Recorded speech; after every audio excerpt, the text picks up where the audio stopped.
성조를 하는데 좀 급한 일이니까 좀 도와달라고 그래서 갔더니 이제 수원제일교회에서, 그러니까 교회가 큰 교회예요. 제법 큰 교회고 수원에서는 한 뭐 세 손가락 안에 들 정도의 규모예요. 굉장히 큰 교회인데 요새 정부 방침이나 이런 것 때문에 가뜩이나 개척교회나 작은 교회들이 어려웠는데 최근에 이제 많이 어려워졌나 봐요. 그래서 이제 그 제일교회에서 좀 개척교회나 어려운 교회들 월세나 임대료 이렇게 내주고 그런 도와주는 것들을 하더라고요. 그래서 좋은 일들을 많이 하더라고요. 그래서 본인도 합동 측이에요. 그쪽은 합동 측은 이제 총신 쪽인데 본인 노회에서, 교회가 크니까 교회 안에 노회 사무실이 있어요. 교회 전체 그러니까 그렇게 커요. 그리고 이제 교회가 11층까지 있더라고요. 11층은 전망대예요. 그래서 이제 지역 주민들 위해서 이렇게 노을 전망대 개방하고 그러는데 이제 갔더니 하는 얘기가 그거예요. 80%가 자기 노예에서도 다 개척교회가 어려워서, 근데 이제 올해 코로나 터지고 너무 많이 힘들게 됐대요. 근데 요번에 또 이제 법안 나오면서 여러 가지 제재 조치가 또 나왔잖아요. 문 닫게 생겼대요, 교회들이. 그러니까 이제 저희 처음에 개척할 때 알잖아요. 저기 4층에. 그럼 거기서 거리 유지하고 앉으면은 몇 명 앉겠어요? 그러니까 6, 7명 앉잖아요. 그럼 개척교회들이 그런데 지금 그러다 보니까 성도들이, 그러니까 저희 교회 성도들은 진짜 흔들림이 없는 거예요. 정말 이렇게 많이 나오는데, 그러니까 이제 노예 가서 얘기를 들어보니까 반토막이 뭐예요 지금? 그러니까 막 30명 있던 교회가 10명 이렇게 막 줄고 그러니까 너무 어려운 거예요. 근데 최근에 저는 웬만하면은 정부 지침을 잘 따르고 국가와 지도자들을 위해서 많이 기도하고 협조하는 쪽이에요. 네. 근데 이제 오늘 정세균 총리가 또 공문 보냈잖아요. 못 보셨어요? 가정통신문을 가정별로 다 보냈어요. 전국의 아이들한테. 근데 꼭 집어서 주말에 교회 가지 말 것을 보냈어요. 그러니까 저도 설마 했어요. 사실은 정부가 교회에 대해서 이제 계속 좀 압박이 들어오는 건 있었어요. 근데 꼭 집어서, 그리고 이제 저희 교회 이제 최근에 공기업이나 이런 데 다니는 분들이 중에 젊은 사람이 교회 안 오길래 제가 전화를 했어요. 그래서 아니 왜 금요일은 오는데 주일은 안 와? 그랬더니 하는 얘기가 직장에서 확인을 한대요. 월요일날 가면 교회 갔다 왔는지를 확인을 한대요. 그러니까 다른 데도 많이 있을 거 아니에요. 뭐 예를 들면은 뭐 스타벅스는 더 하던데 보니까 커피숍은. 근데 그렇게 음식점 갔다 왔냐 이런 건 체크 하나도 안 하고 교회 갔다 왔냐에 대한 항목이 항상 들어간대요. 그래서 목사님 거짓말을 할 수도 없고 저기 인사에도 반영이 될 것 같고 여러 가지 너무 어렵대요. 그래서 그러니까 사실은 이제 그런 부분에서 그러니까 여러 가지로 너무 어려운 상황들이 진행이 되는 거예요. 성훈 형제도 회사에서 검사해? 안 해? 그러니까 그런 것들이 이제 계속 일어나고, 그러니까 교회에서 연대를 해서 국가에 대해서 이제 항의를 하는 거죠. 계속. 근데 이제 교회가 이제 포괄적 차별금지법 반대하잖아요. 근데 지금 정권하고는 그게 많이 부딪히나 봐요. 또 그런 게. 근데 이제 저는 이제 공수처법이나 사실 검찰 개혁에 대해서는 굉장히 지지해요, 사실은. 그러니까 잘하고 있다고 봐요. 그러니까 제 입장이죠. 공수처법은 사실 의금부를 만들어서 옛날에 암행어사 제도 같은 거 만들자는 거예요. 그리고 검찰은 원래 언제나 정권의 오른팔 노릇을 했어요. 그래서 검찰하고 언론을 장악하면은 그 역할을 했는데 이거를 모든 정권에서 그래서 검찰을 잘 이용을 했어요. 근데 요거를 개혁하자고 그래서 검찰은 대통령과 정권에 항상 충신 노릇을 했어요. 우리나라에서는. 근데 이것을 개혁을 처음 시행했던 사람이 노무현 대통령이고 그리고 문재인 정권에서 와서 하는 거예요. 그래서 이거는 개혁을 하는 게 맞다고 봐요. 저는 개인적인 소신이에요. 뭐 여러분은 다를 수도 있어요. 그리고 공수처법도 저는 필요하다고 보는 입장이에요. 그래서 잘하는 건 잘하는 건데 포괄적 금지법은 심각하죠. 제가 볼 때는. 그래서 그거는 사실은 제가 볼 땐 그 미래통합당 쪽하고 같아요. 그래서 그리고 지금 이제 교회에 대해서는 지금 정권은 굉장히 프레임을 씌워놓고 반대하는 거는 있어요. 그러니까 제가 그것도 우리가 잘하면 된다는 생각으로 갔는데 그렇게 공개적으로 교육이나 이렇게 공문을 보내서 하는 거에 대해서는 저도 이제 심각해지는 거예요, 점점. 여러분 파파라치 돌리는 거 알죠, 교회? 교회 알죠, 권사님? 그래서 예를 들어서 우리가 이렇게 교회에서 모여서 식사하거나 소그룹 하는 거 찍으면 30만 원인가 20만 원 상금 줘요. 근데 같이 찍어서 보낼까?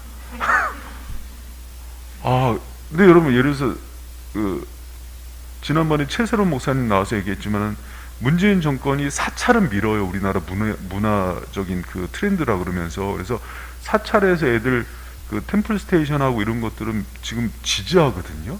애들 거기서 모이는 걸 막진 않아요. 근데 이상하게 기독교에 대해서는 사실은 계속해서 포괄적으로 프레임을 씌워놓고 계속 공격을 하고 있는 거는 사실이에요.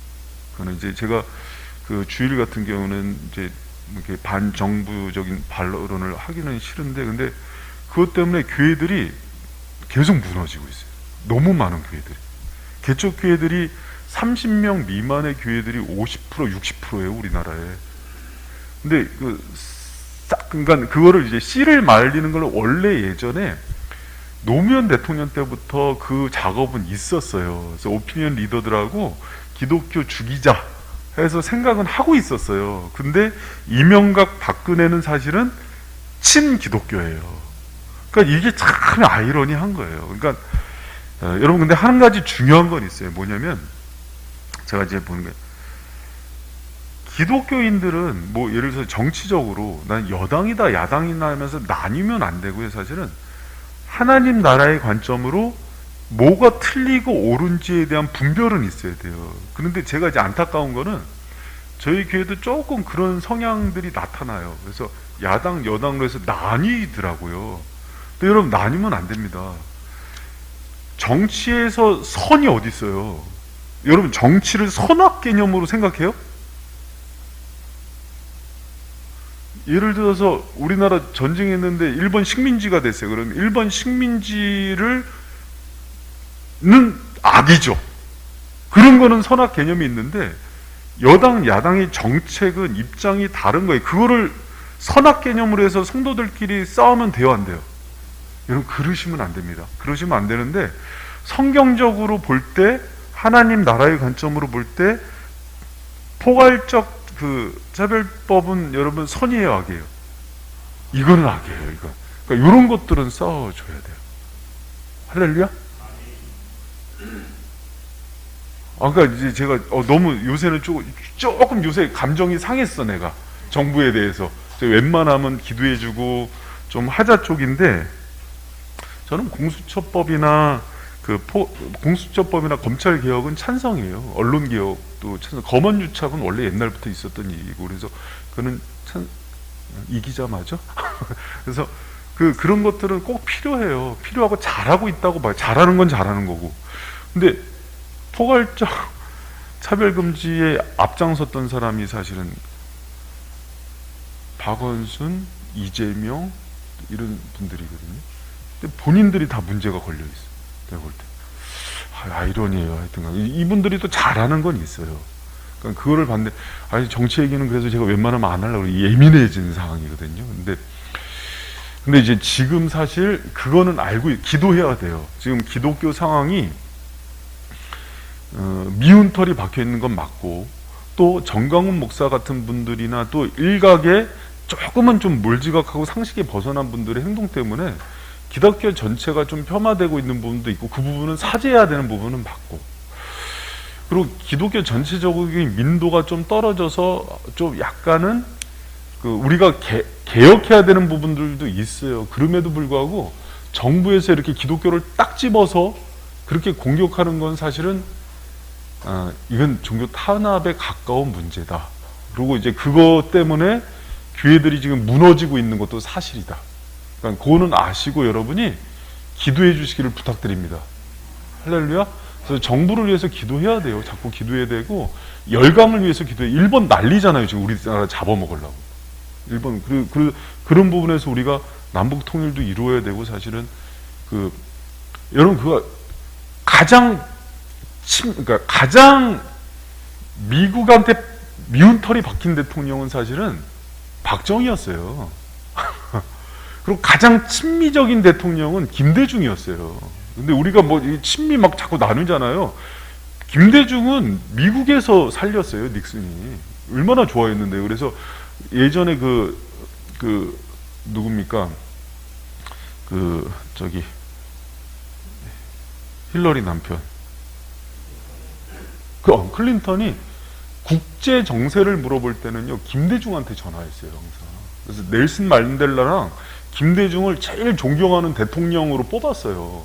실제로. 그래서 김대중 할 때 미국이랑 도움 많이 받고, 뭐 박정희는 우리나라 그 핵폭탄 만들려고 그래갖고 사실 미국이 죽이려고도 하고 그랬던 인물이죠. 근데 자주 국방을 실현하려고 노력한 건 또 맞아요. 그래서 여러 가지 너무 이렇게 밀어가도 안 되고, 사실 되게 균형 있게 봐야 되는데, 지금 사실 이제 그런 부분에서는 우리가 여러 가지 좀 균형 잡힌 역사관도 좀 필요해요. 근데 이런 것들 전반적인 것들을 얘기하다 보면은 정치 돌리기에 딱 들어가면은요,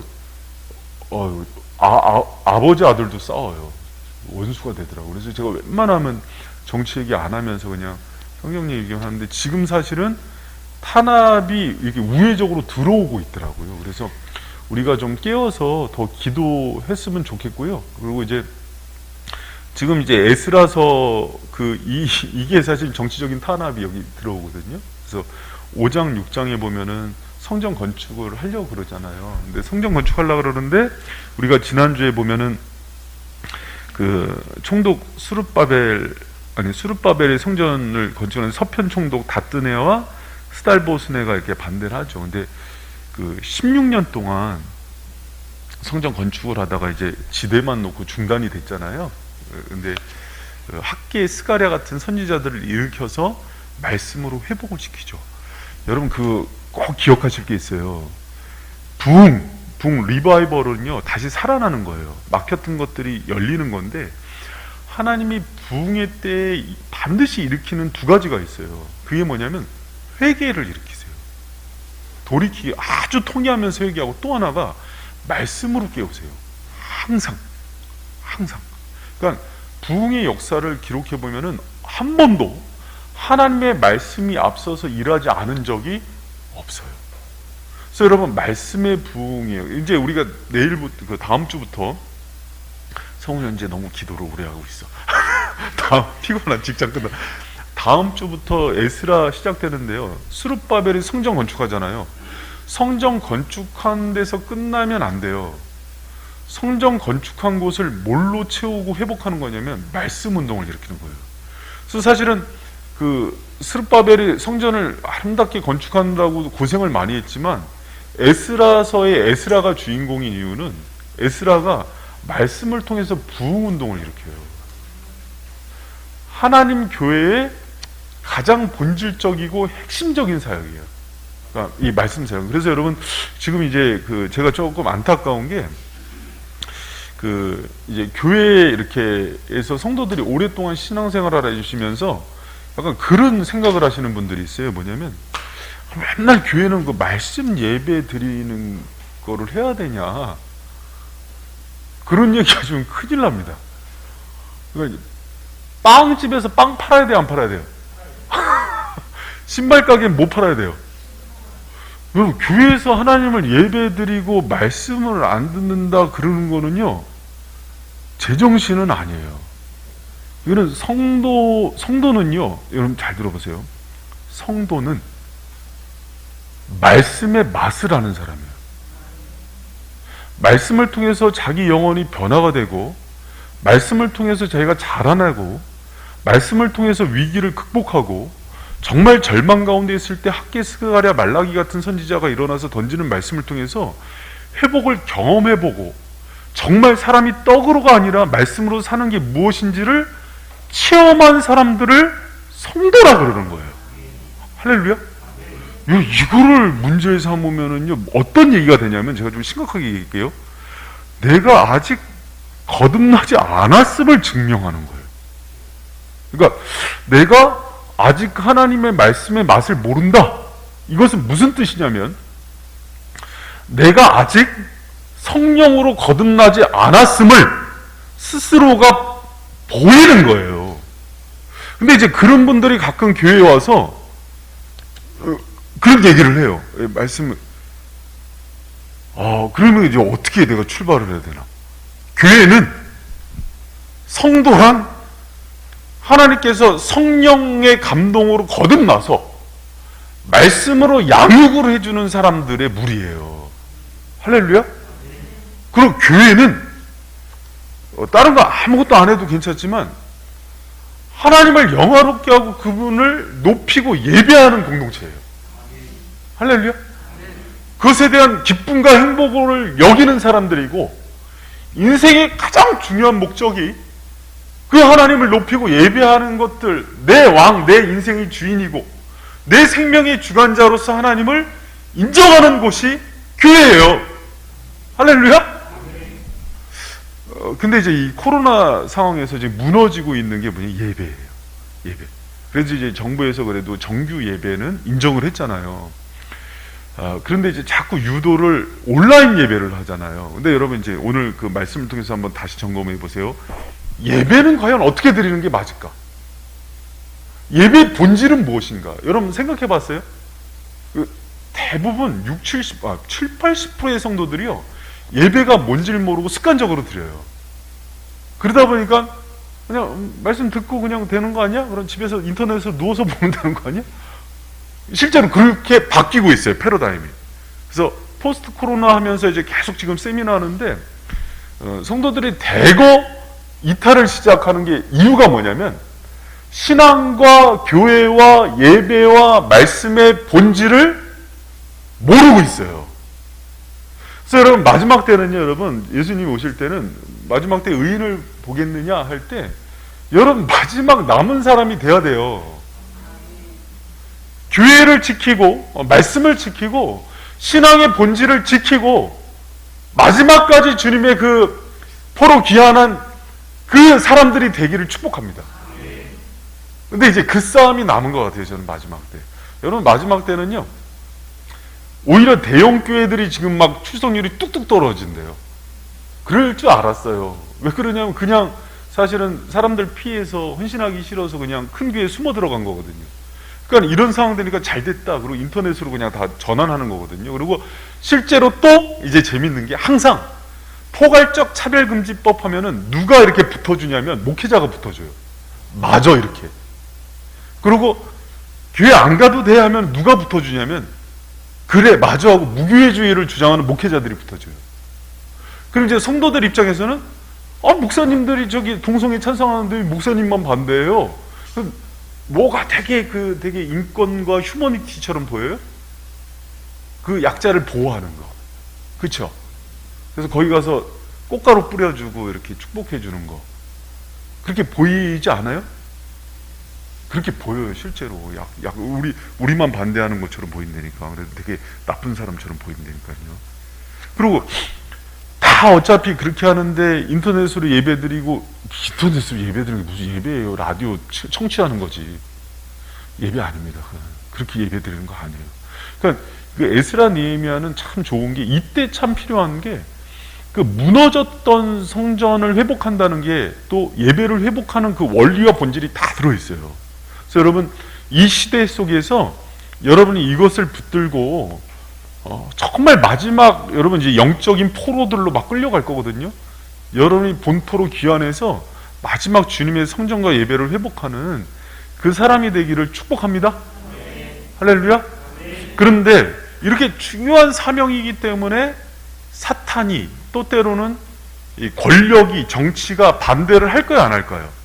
합니다. 100%예요. 그래서 뭐 정세균 국무총리가 각 학교에 공문으로 교회 가지 말라, 공식적으로 그렇게 하는 게 어디 있어요? 그건 말이 안 되지. 사실 이제 다 일어나서 데모를 할 판인데, 그렇게 하는 거 꼭 집어서 얘기하면 안 돼요. 그냥 종교 행사 자제 하면은 다른 종교 같이 하면 되는데 불교랑 카톨릭은 못 건드려요. 왜 못 건드린지 알아요? 정치 집단이에요, 그쪽은. 그러니까 전체 이렇게 조계종 연합하면은 거기서 움직이는 돈이 조단이에요. 기독교는 뭐 다 뿔뿔이 흩어져 갖고 저기 하는데, 카톨릭 하면은 바티칸에서 공문이 떨어져서 명동성당 들어가면은 정치 문제 돼요. 못 건드립니다, 불교나 카톨릭은. 근데 기독교는 요거 봐라, 다 뿔뿔이 흩어져 있네. 그리고 치는 거예요. 너무 잘 알죠, 이 생리를. 그리고 불교나 여러분 우리나라 전체 저기 뭐 이렇게 뭐 국립공원 이런데 통행료 현금으로 받는 거 다 누가 가져요? 불교에서 가져가면은 얼마나 돈이 많은데요. 카톨릭도 그러고. 기독교는 그러니까 상대가 안 돼요. 그런데 기독교는 미운털 박혔죠. 지금 불교, 천주교는 다 이거 정책 저기 포괄적 차별금지법 다 찬성하고 그래요. 그러니까 제가 이제 그런 부분에서는 기독교가 본질을 지향하고 예비와 말씀을 이렇게 진행할 때마다 예전에 에스라 느헤미야 시대 때처럼 정치적인 반대가 있습니다. 지방 총독들이 그걸 탄압하고 문서화시키고 그래요. 여러분, 그런데 학계 스가랴를 통해서 막 일어나잖아요. 다시 16년 동안 진짜 할 수 있고요. 우리도 16년, 20년 동안 예배가 금지될 수도 있어요. 그런 사람 몰래 예배를 드려야 돼요. 중국이나 북한처럼 지하에서 예배 드려요. 베트남도 지금 광방 목사님 예배 못 드려요. 지하에서 숨어서 드리고, 이슬람 지역에 우리 터키 선교사님이 우리가 선교하는 나라처럼 될 수가 있어요. 우리나라도. 그러니까 그게 참 두려운 문제죠. 여러분, 예배 드리는 게 우리는 지금 너무 많아서 지루하고 귀찮고 그러잖아요. 근데 그런 데 가서 드리면 예배가 얼마나 감사한지 알거든요. 근데 그런 때가 왔을 때 여기도 성전이 지어져야, 이때 당시에도 성전이 지어져야 예배가 드려지는 거거든요. 이게 연결이 돼 있는 거예요.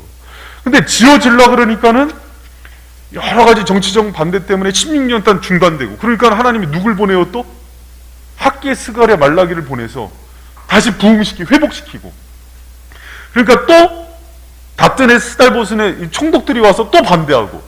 그러니까 근데 여러분, 지금 이제 5장 6절에 보니까, 5장 6절 같이 한번 읽어봐요. 이제 지금 5절 보니까는 지난주에 반대하려고 그랬는데 하나님의 눈이 이들 위에 있어서 보호를 하시잖아요. 그러니까 무엇 때문인지는 안 되는 거예요. 그래서 이 사람들이 전략을 바꿉니다. 그래서 6절 같이 한번 읽어보겠습니다. 시작. 강서편 총독 다뜨네와 스달본 동료 강서편 아비사 사람이 다리오 왕에게 올린 글의 초본. 여러분, 누구한테 편지를 보내기로 해요? 왕에게. 이제 왕한테 얘기해서 거꾸로 떨어지면 이거는 꼼짝없잖아요. 왜? 이 사람들이 주장하는 게 지금 고레스 칙령이에요. 고레스는 뭐 우리나라 이렇게 약간 미국으로 하면 워싱턴 대통령 이런 느낌이거든요. 그러니까 굉장히 존경받는 그런 그 왕인데, 그리고 국부고 초대 임금이고. 그런데 여러분 보세요. 다리오 왕은, 제가 그 왕들 설명할 때 여러분 기억나십니까? 그 고레스 다음에 누구였어요? 캄비세스. 캄비세스 다음이 다리오거든요. 다리오는 캄비세스의 호위무사였어요. 호위무사 7인 중에 한 명이었어요. 그러니까 왕족이 아니에요. 아니에요. 혈통. 그래서 자신의 그 위상이 사실은 되게 약한 사람이에요. 그래서 캄비세스가 그 전쟁하러 돌아오다 죽어요. 그랬을 때 호위무사 7명 중에 내기를 합니다. 어떤 내기를 하냐면, 달리다가 말을 멈췄을 때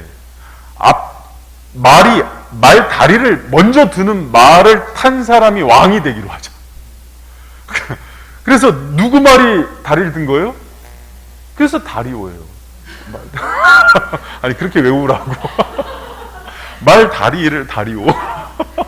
안 잊어버리겠죠? 그래서 이제 일반 역사를 알면 알게 돼요, 그게. 그래서 왕이 됐으니 주위에 있는 정적들이 많겠어요, 안 많겠어요? 많죠. 그리고 다리오 시대의 역사를 보면은요, 그러다 보니까 이제 왕권도 약하고 주위에 있는 호족들, 총독들에 대한 여론이나 이런 것들을 잘 이렇게 해야 되겠죠. 그러니까 생각해 보세요. 그러면 식민지 사람들의 얘기를 들어야 돼요? 아니면 지방 예를 들어서 경기도지사 뭐 시장들 이런 사람 얘기를 들어야 돼요? 당연하죠. 그래야지 권력이 유지가 되는 거거든요. 엄청나게 그 대국인데. 그러니까 여러분 보세요. 이 정적들은 그거를 알까요, 모를까요? 정치를 하면서 기가 막히게 알고 있죠. 그러니까 이거는 안 들을 수 없는 케이스예요. 왕한테 편지를 하면. 그러니까는 여기 있는 사람들, 이 사람들이 지금 보낸 편지에 보면은요, 너무 열정적으로 하고 그 종교적인 그 힘으로 뭉쳤을 때는 막 죽음도 각오하잖아요. 그러니까 우리 힘으로 안 된다. 그러면 편지하면 끝나. 왕은 우리에게 들을 수밖에 없는 상황이야. 지금 입지가 정치적인 입지도 그러고 왕권도 그러고 지금 우리가 이거를 사실대로 보고를 하면은 왕은 반드시 할 거다 이렇게 얘기하면서 마지막에 고레스가 이 편지 내용이 나오잖아요. 그러니까 편지 주고받는 내용이거든요. 그러면은 자 보세요. 6절에서 5장 6절에서 17절까지가 편지의 내용이에요. 편지의 내용인데 뭐 읽어보면 뭐 뻔해요. 이들이 너무 열심히 짓고 있습니다, 지금. 근데 이들이 왜 짓냐고 내가 가서 물어보니까 두 가지를 주장합니다. 하나는 여기 살아계신 하나님께서 여기 이 원래 있던 성전인데 하나님의 성전이 원래 여기 있던 거기 때문에 짓는 거고, 또 하나가 고레스 왕이 18년 전에 칙령을 내린 거예요. 성전은 16년 동안 18년 전에 내린 그거에 대한 것들을 근거로 해서 이렇게 얘기하니, 다리오 왕이요, 당신이 확인해보고 얘기를 해주십시오. 그런데 그 얘기에는 뭐냐면, 잘 들어보세요. 당시 그 상황에서는요, 왕이 정치적인 판단을 했을 때 이거 아니다 싶으면 그냥 확인할 것도 없어요. 그냥 다트네랑 스탈보스네가 얘기한 거에 대해서 그러냐 그러면은 그건 너의 관할 구역이니까 못하게 해라. 아니면 나는 너를 신뢰한다. 그냥 없이 해라. 그러면 끝나는 문제예요. 그거를 알고 편지를 보낸 거예요, 사실은. 그리고 또 하나. 몇 년 전에 내린 칙령이라고요? 그러면 여러분 보세요. 왕이 몇 번 바뀌었어요? 한 번, 두 번, 세 번 바뀌었잖아. 그럼 그 문서들이나 이런 것들이 옛날에 두루마리 막 파피루스 막 가죽에다 하는 건데 그게 뭐 어디 보관되는지 알까요? 모르겠죠. 그러니까 이제 이거는 찾기도 만무하고, 또 이런 정치적인 거는 또 이제 중요한 사람도 아니잖아요. 이런 그 지금 속국에 있는 사람들 식민지에 왔는데 18년 전에 내린 칙령을 이제 다시 하겠다는 게 말이, 아니 권사님 그런 게 이제 예를 들어서 공무원에서도 그렇게 하면 이렇게 말이 되는 거예요? 안 되죠. 그러니까 이거는 100% 안 되는 얘기예요. 그래서 그것을 알고 사실은 요런 전략을 세운 거예요. 그러니까 너무 완벽한 전략이죠. 그래서 여러분 제가 그 프린트물 33페이지 보면은요, 제가 이렇게 써 있습니다. 우리 성훈 형제의 잠도 깰 겸 큰 목소리로 한번 성전 건축 33페이지 성전 건축 상황을. 성전 건축 상황을 설명한 다스네는 왕에게 두 가지 요청을 한다. 첫째, 기록을 살펴서 이스라엘 사람들의 주장이 진실인지 알려달라고 했다. 유대인들이 성전을 건축한 중에 고레스 왕을 목적이 엄격한지 아니면 사실을 말하고 있는지 알고 싶다는 것이다. 둘째, 이 일에 대한 다리오 왕의 결정을 알려달라고 했다. 설령 고레스 왕이 그러한 명령을 내렸다 할지라도 다리오 왕은 선왕의 명령을 지키고 있는 동안은 있으며, 만일 왕이 그렇게 하도록 결정하면 따르겠다는 충성심을 보이면서 임시의 왕을 통해서 성전 건축을 막으려는 고려의 적극적인 그럼요. 왕, 그러니까 이 얘기는 왕이요. 그러니까 이게 5장 17절에 보면은 이제 왕이 선히 여기시거든 바벨론에서 왕의 국고에 조사하사 과연 고레스 왕이 조서를 내려 하나님이 이 전을 예루살렘에 건축하라 하셨는지 보시고 왕은 이 일에 대하여 왕의 기쁘신 뜻을 우리에게 보이소. 누구의 기쁘신 뜻? 왕의 기쁘신 뜻. 고레스의 글을 밝히려는 이 끝에 아주 고도의 정치적인 편지예요. 그러니까 왕은 이거에 대한 결정권자고, 이미 정권이 3번 바뀌었는데 지금 뭐 전대 왕의 얘기니까 왕의 기쁘신 뜻대로 하시면 됩니다. 그러면은 소인은 충성하겠습니다. 이런 내용의 편지를 아주 형식을 갖춰서 잘 쓴 거예요. 그럼 여러분 이거는 뭐 어떻게 되겠어요? 예를 들어 다리오 왕한테 이 편지가 가면은 다리오 왕이 그렇지 않아도 자기 자리 불안하고 여러 가지로 저 식민지 관리하기 힘든데 그런 것들은 뭐 신경 쓰겠어요? 근데 굉장히 재밌는 변수가 하나 일어나요. 그게 이제 6장 1절에부터 시작되는 거예요. 여러분 보세요.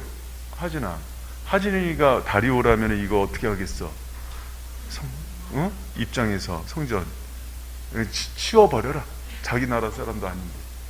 예를 들어서 여러분 이렇게 생각해요. 우리나라에서 저기 캄보디아 사람들이 18년 전에 우리 정권이 언제예요? 지금 김대중 때인가?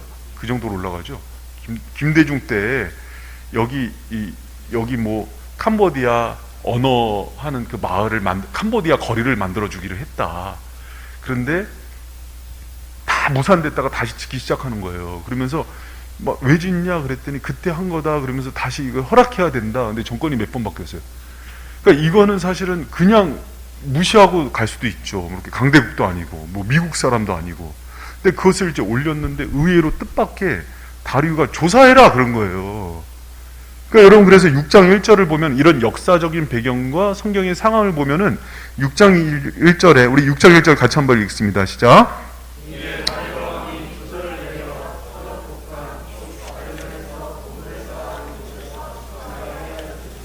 여러분 이거를 보면은 그냥 조사하라 그랬구나 이렇게 보시면 안 되고 어떻게 이걸 조사하라 그랬지?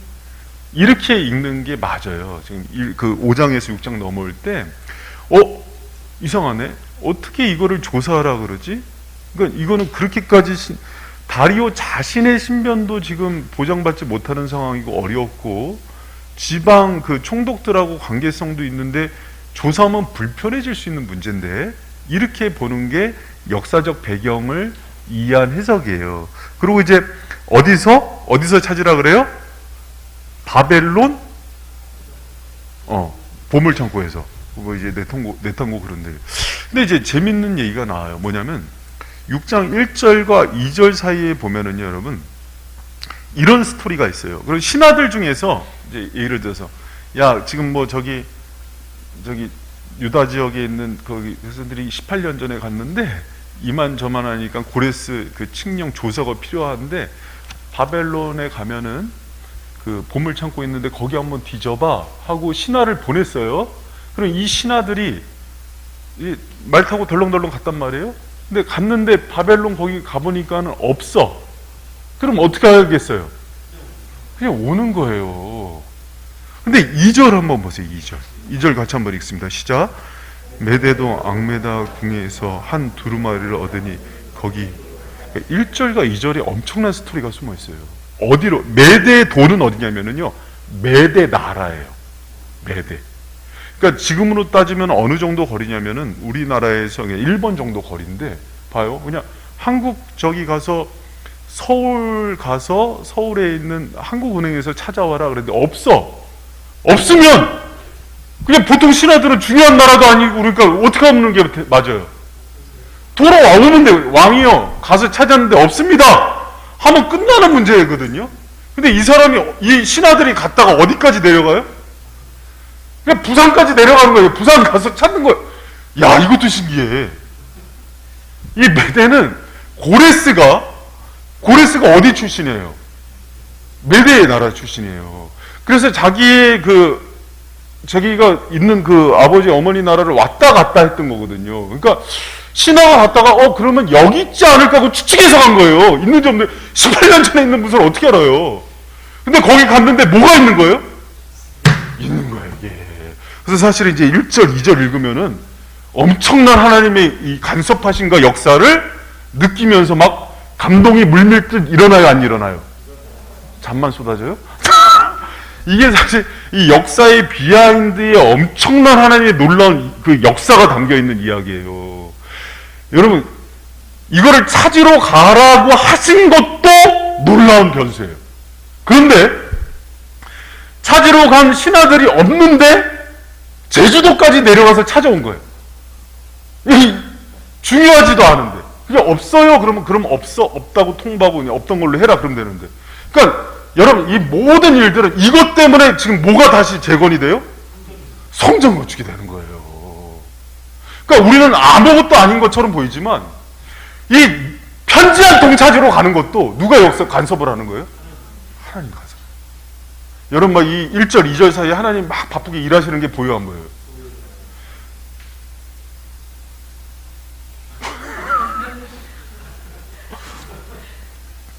여러분 다리오 왕의 마음도 바꿔야 되고요. 찾으러 간 신하의 마음 가운데도 갑자기 이거 뭐지? 어디 있는지 막 열정도 집어넣어야 되고요. 또 찾게도 해주셔야 돼요. 이거 어디다가 숨겨놨는지 모르는 문서를. 근데 이거를 다 찾게 해요. 그러면 여러분 생각해 보세요. 이러고 났을 때 이거를 가지고 다리오 왕이 또 그럼에도 불구하고 취소시킬 수 있어요, 없어요? 있습니다. 있는 문제예요. 왜? 생각해 보니까 얘네들이 총독이 이거를 별로 안 좋아하는 거 꺼름직해 하는데 그냥 지방자치제야 사실은. 그러니까 이거 없이 하자 이럴 수 있는데 뭐라고 그거를 보내냐면 이제 여기 조서를 내리는 게 나오는데요. 그 3절, 4절, 5절 하고 나서 이제 6절부터 이렇게 쭉 나와요. 쭉 나오는데 우리 같이 한번 6절 같이 한번 읽어봅시다. 시작.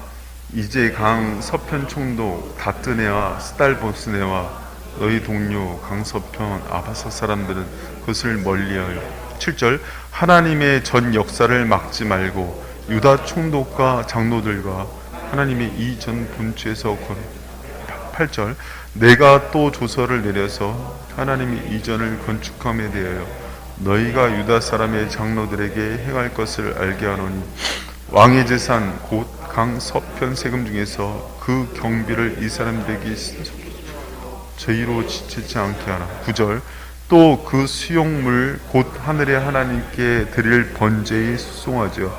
수양과 어린 양과 또 밀과 소금과 포도주와 예루살렘의 제사장의 수정대로. 자, 여러분 보세요. 성전을 짓게 하라 해서 끝나지 않고 짓는 데 필요한 모든 자금과 필요한 것들을 너희들이 지을 때까지 대라 그래요. 근데 재밌는 게 너희들 서편 세금으로 내라 그래요. 여러분 얘네들 반대하고 싶었죠. 그런데 짓게 하고 그것을 스달보스네 다튼네 너희들 유다 서편에 있는 세금으로 지을 때까지 밀어줘. 근데 그 다음이 더 충격적이야. 그리고 이 성전은 제사를 드려야 되는데 제사 드릴 때 필요한 모든 것들을 또 공급해줘 이렇게 얘기해요. 그리고 그 뒤에 보면은 이거 건들면은 11절 12절에 물론 누구든지 이 명령을 병기하면 그 집의 들보를 빼어내고 저를 그 위에 메어달게 하고 그 집은 이로 인해 거름더미가 되게 하라. 만일 열왕이나 백성이 이 조서를 변개하고 손을 들어 예루살렘 하나님의 전을 헐진대 그곳에 이름을 두신 하나님이 저희를 멸하시기를 원하노라. 나 다리오가 조서를 내렸노니 신속히 행할지어다 이렇게 얘기해요. 그러니까 여러분 보세요. 지금 이 대적들이 이거 없이 하려고 완벽한 작전을 짰는데 완전히 뒤집어진 거죠. 그러니까 이 사람들이 뭐를 계산을 못한 거예요? 변수가 있는데 이스라엘은 하나님이 돕는 민족이에요. 아무리 자기들이 정치적인 전략을 많이 짰다고 하더라도 하나님이 뒤집으면 뒤집히는 거예요.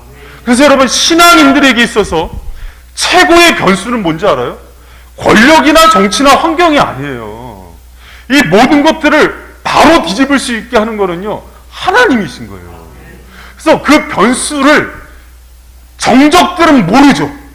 아무리 정치적으로 기독교를 막으려고 그러고 하나님을 예배하는 걸 막으려고 하더라도 하나님이 이걸 열어버리면은요 그 다음 대통령 중에서 장로 하나 또 나와라.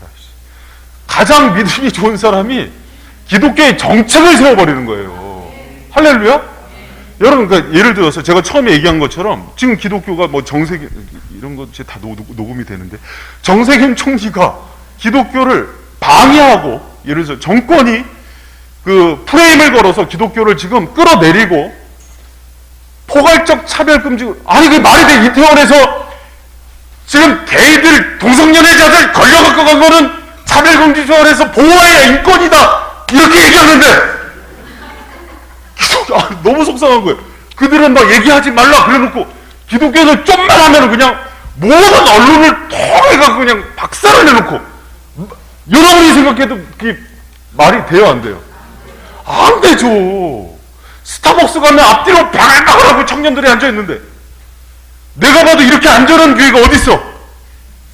학교도 여기가 목사님도 마스크 쓰고 하고 장갑 끼고 하고 손에 딱. 아, 그래요 안 그래요 여러분? 생각해봐요. 근데 이제 딱 프레임을 걸어놓으면 어떻게 생각하냐면요, 믿음 없는 사람들은 교회 가면 걸릴 것 같은 거예요. 아, 여러분이 상식적으로 생각해봐요. 다방이 안전해, 여기가 안전해? 아니, 다방이래. 그 커피숍이 안전해, 여기가 안전해? 나 식당보다도 여기가 안전할 것 같아요. 아, 그래요 안 그래요 여러분? 가면은 윤집사님이나 사역자들이 수시로 방역하고 말을 해봐요 말을. 너무 속이 터져. 아니 진짜 상식적으로 여러분, 우리 교회가 안전해요? 여러분 식당이 안전하고 버스가 안전하고 지하철이 안전해요? 그럼요 상식적으로. 너무 답답한 거다 내가 지금. 미치겠어요.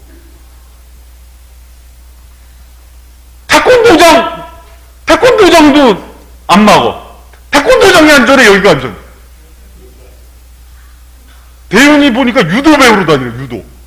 그런 데는 막지도 않고. 나 미치겠어요 진짜. 그런데 여러분 걱정, 하나님의 변수가 있습니다. 할렐루야. 지들이 아무리 그런 걸 오늘은 내가 너무 반정부적인 발언을 많이 하지만 좀 이해를 해주세요. 아무리 정책적으로 끌어내리고 편지를 공문을 보내갖고 기독교 아이들을, 지금 그렇지 않아도 지금 유초등부 중고등부 아이들이 바닥을 치고 있어요. 지금 우리나라가 선교지가 돼버렸어요 지금 애들이. 그렇지 않아도 학교하고 막 학원에 다 빼앗긴 아이들 영혼을 지금 정부에서 못 가게 이대로 5년 10년만 가면 우리나라 기독교 씨가 마릅니다. 유럽처럼 할머니 할아버지만 남아있어요. 여러분 안 두려우세요? 난 두려워요. 근데 아무리 그렇게, 그러면 여러분 정세균 총리가 공문 보낸 거잖아 지금 못 보내게. 그런데도 다이셈에서 그루터기가 잘할까 안 잘할까? 믿음이 없어 이렇게. 바이셈이 또 다음 세대를 일으킬까 안 일으킬까? 그럼요. 우리는 비밀 결사되니까 몸에다 그냥 폭탄을 달고 그냥 아니 예를 들면 그렇다는 거예요. 그렇게 과격 테러 분자는 아니지만 우리가 말씀으로 무장하고서 하나님께서 여러분 반드시 그분이요, 아무리 진리의 빛이 희미해졌을 때도요 그분이 항상 남은 자를 남겨놔요. 기가 막힙니다. 뭐 여러분 엘리야 시대 때 봐요. 아합과 이세벨이 그렇게 막 탄압을 하도요, 하박국 선지자가 선지 생도들을 놓고 밥을 먹이면서 키워버려요. 하나님은 여러분이 그런 역사들을 일으킬 수 있는 충분한 완전한 변수가 되심을 믿으시길 축복합니다. 그래서 여러분 이런 거에요 흔들릴 필요가 없어요. 왜? 포로로 여러분 우리보다 상황이 더 악하잖아. 포로로 잡혀가서 지금 지방 총독한테도 쪽도 못 씌우는 그런 상황 속에서 왕한테 보냈는데 왕이 뒤집어 버리잖아요. 누가 이걸 역사하시는 거예요? 하나님이. 그런데다 여러분 기가 막히지 않아요? 편지 보면서 너무 감동이 되는 거예요. 왕이 니들이 다 돼. 다리오가 사실은 자기 정권도 자신의 왕권도 보호받지 못한 사람이 지금, 근데 여러분 나중에 그 역사가들이 뭐라고 얘기하냐면 다리오가 가장 존경한 왕이요 고레스래요. 그게 신기하죠. 그러니까 고레스는 자신의 어떤 영적인 그 스승이에요. 그래서 이 사람의 얘기이기 때문에 목숨 걸고 지키는 거예요. 재밌죠.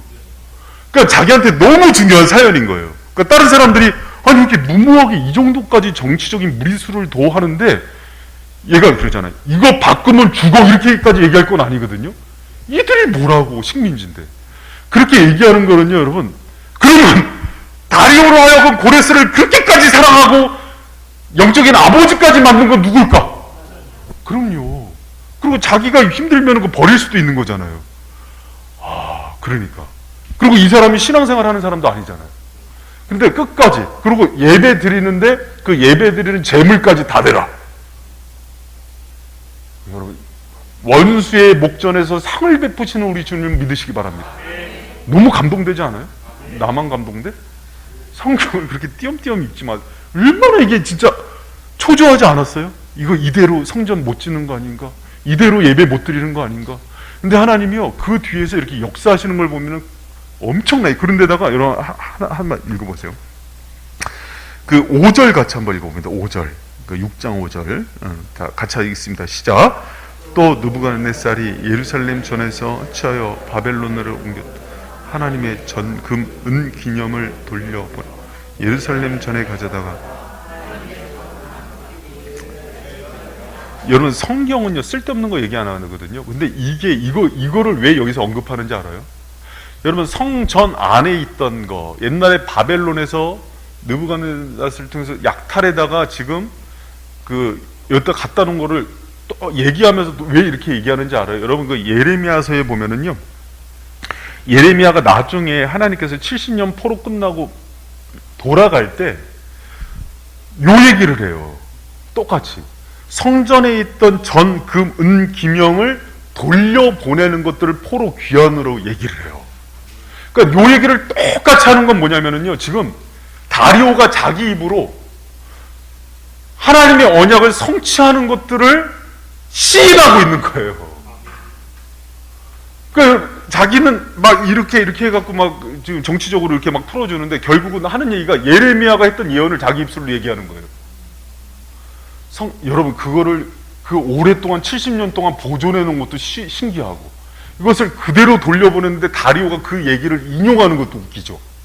그러니까 성경은 여기서 뭘 확인시키고 싶냐면, 이거는 예레미야의 예언대로 다리오가 한 게 아니라 하나님이 하셨다는 거예요. 할렐루야. 그러니 어떤 상황 속에서도 그분의 약속과 은혜를 신뢰하고 흔들리지 말라는 거예요. 여러분, 그 사실을 믿으시기 바랍니다. 여러분, 신앙인들이요 막 여러 가지 정치적인 궁지에 몰리고, 요새 막 그런 얘기 하잖아요. 공기업 다니고, 목사님 회사 다니면 회사에서 월요일마다 교회 갔다 왔는지 묻고, 그럴 때마다 어떻게 할지 모르겠다고. 요즘 재밌는 게요, 동성연애자들 커밍아웃 하는 건 자랑이다. 그럼 마치 자기가 굉장히 그래서 서울대 학생회장이 막 커밍아웃하고, 나 사실은 레즈비언이야 막 그런 사람들이 막 울면서 얼마나 힘들었어. 근데 그리스도인으로 커밍아웃을 안 해요. 창피했어. 게이만도 못해. 쪽팔리지 않아요? 너무 화가 나는 거야. 내가 게이만도 못해. 내가 레즈비언만도 못해. 그들은 내가 팬티 입고 나가서 퀴어 축제하면서 나 동성애자 하는데 떳떳하게 막, 그리고 정부에서 보호해 주는데, 크리스찬이 밥 먹을 때 기도도 안 해. 나 교회 가는 거 회사에 들키면 안 돼. 야, 이렇게 돼버렸어요. 이게 사단의 전략이. 이거 화 안 나요? 화 안 나면 하나님의 자녀가 아니야. 진짜로. 그리고 지금 근데 이게요, 이 시대가 이게 언론이요 플레임을 씌워버리면 그렇게 돼요. 그러니까 어느새 우리도 동성애자들은 보호해주고 사랑해주고 축복해주고, 기독교는 막 대표인격이 정강훈이야 지금. 저렇게 멀지각하고. 그래서 기독교인들이라는 게 스스로 창피하게 만들어. 하나님이 창피해요. 하나님이? 너 너무 웃긴 거야. 하나님의 자녀라는 게 창피하단 말이에요. 얘기를 해봐요, 여러분. 학교에서 대학생들도, 직장에서 또 직장에 다니는 공무원들도 얘기를 안 한대. 그리스도인이라는 거. 인사이동이 지정될 거. 하나님의 변수를 안 믿어요? 하나님이 당신을 인정하고 높이는 사람들 위해서 일하는 분이 아닐까요? 여러분, 그 사실 믿어요? 안 믿는데 여기 왜 왔어요? 여러분, 마지막 때 하나님 알곡과 축쟁이를 나누십니다. 나누세요. 하나님은 당신을 높이고 영화롭게 하고 예배하고 자랑하고, 정말 죽음과 사자 이빨 앞에서도 다니엘과 새 친구처럼 주를 위해서 살겠다고 결단하는 사람을 위해서 싸우시는 분이에요. 할렐루야? 난 그게 요새 이상해. 난 그거 보면서 약간 이상하다. 우리가 이상하게 언론과 이거에 속는다. 막 게이 레즈비언들 커밍아웃 하면 확 불쌍히 여기고, 막 얼마나 힘들었냐 그러고, 정부에서 이 사람들은 차별되면 안 된다 그러고, 기독교인이라 그러면 자기도 부끄러워요. 하나님이 일하시겠어요? 여러분, 마지막 때에 우리가 붙잡아야 되는 신앙이 무엇인지 다시 한번 생각하는 저 여러분 되시길 축원합니다. 그 청년부 예배 오는 게 그렇게 힘들어? 주일날은 얘기 못해. 신앙 약한 사람들이 있어서. 근데 이제 이렇게 안전하게 만들었는데 예배를 안 드려? 그건 말이 안 되지. 우리 청년들 어떻게 생각해요? 말이 된다고 생각해, 안 된다고 생각해? 마스크 쓰고 말 안 하기로 한 거야? 아니, 생각해봐요. 여러분, 지금 사실은 이게, 저는 이제 마지막 때요, 사단의 전략인 것 같아요. 지금 막 낙엽처럼 떨어뜨려버려요, 지금. 그리스도인들을. 김은영 목사님 얘기하는데, 이래, 우리 지금 유초등부, 중고등부가요, 반투박 30%도 안 나온대요. 그 큰 교회에서. 여러분, 저기, 수원제일교회는 성도 3,000명씩 되는 교회예요. 최소 교육부서는요, 최소 10%씩 잡아요. 3,400명 되는 애들이 30명, 50명도 안 돼요. 그래서 지금 공사예요. 진짜 다 미뤄 공사 안 돼. 그냥 올해는 공사 안 돼. 오라 그래도 안 온대요. 자기 애들 학원은 보내고, 태권도장 보내고, 교회는 안 보내? 뭔가 씌운 거예요, 이거는 내가 볼 때. 그건 아닌 것 같다. 그건 아닌 것 같다. 지하철 타고 버스 타고 다니면서, 여러분 생각, 지하철이 안전해요? 버스가 안전해요? 대중교통이 안전해요? 우리 교회가 안전해요? 그런 사람들이 그래? 여러분, 커피숍이 안전해요? 우리 교회가 안전해요? 나는 내가 볼 때는 우리 집보다 더 안전해요, 여기. 우리 애들 학원 다녀와서 우리 집에 같이 모이거든요? 진짜로. 그래서 막 오면은 막 끌어안고 뽀뽀해주고 그러거든요? 근데 여기는 마스크 쓰고 옆에도 접촉도 안 하고 장갑 끼고 맨날 소독하고 아주 머리 아파 죽겠어요, 소독약 때문에. 윤유사님 소독약은 종류별로 다 써요. 그때그때 알코올 냄새가 달라져요. 저렇게 철저하시게 하는 분도 없어요. 너무 고맙죠, 사실은. 끝나고 나면 공로패라도 드려야 돼. 진짜 너무 감사해요. 아침, 저녁으로 그냥. 여기 오면은, 옛날 생각나요. 막 알코올에 취해갖고 옛날 생각나요. 잘 생각해봐요, 여러분. 뭐가 우리를 지금 속게 하는가. 그리고 여기서 그냥 마치 이렇게 따라가는 거에 대해서는 민주시민처럼 하고, 하나님의 백성에 대한 도리는 게을리하고. 여러분, 제가 국가의 그 시민으로서의 도리 하지 말라는 얘기 아니에요. 누구보다도 성실해요, 우리 교회가. 그렇기 때문에 7월에 이미 소그룹 금지법 나오기 전에 우리는 더 철저히 했어요, 6월에. 그래요, 안 그래요? 그럼 바이셈은 그런 거에 대해서 더 철저한데요, 아니에요? 맞지. 근데 주일날 안 나와? 괜히 그러는 거예요, 지금. 괜히. 아니, 주일날 안 나올 수 있죠. 주일날은 그렇게 얘기한단 말이야. 근데 이제 사실 우리 수요일날은 이 다니엘들이 모인 거잖아요. 그렇죠? 에스라 느헤미야가 모인 거잖아요. 그렇죠? 그럼 여기는 여기 선수에 맞게 또 내가 대접을 해줘야 되잖아요. 그렇죠? 그럼 제가 주일날은 어떻게 하겠어요? 괜찮다 그러겠죠. 괜찮아, 안 나올 수 있어. 그러지 안 그랬어요. 근데 선수반과 이 초급 입문자반은 다르죠. 눈높이를 해줘야 되지 않겠어요? 예수님도 베드로한테는 좀만 잘못해도 이 사탄아 물러가라 그러는데, 가는마다 잡힌 여인은 따라가서 죄지지 말거라. 이래요, 안 그래요? 그렇단 말이야. 여기는 여러분 선수반은 사탄아 물러가라 해야지. 할렐루야? 왜? 선봉에 서야 되는 분들이잖아요, 여러분들은. 에스라 느헤미야인데 지금 청년부 선봉? 이 에스라 느헤미야는요, 이렇게 읽으면 정신이 번쩍 나요. 나중에 이제 느헤미야에서 가서 저기 샘지기하고 이제 잘못할 때 느헤미야가 머리털 뽑는 장면 나오거든요. 같이 한번 봅시다. 어우, 막 너무 신나 막. 어떻게 뽑았을까 막.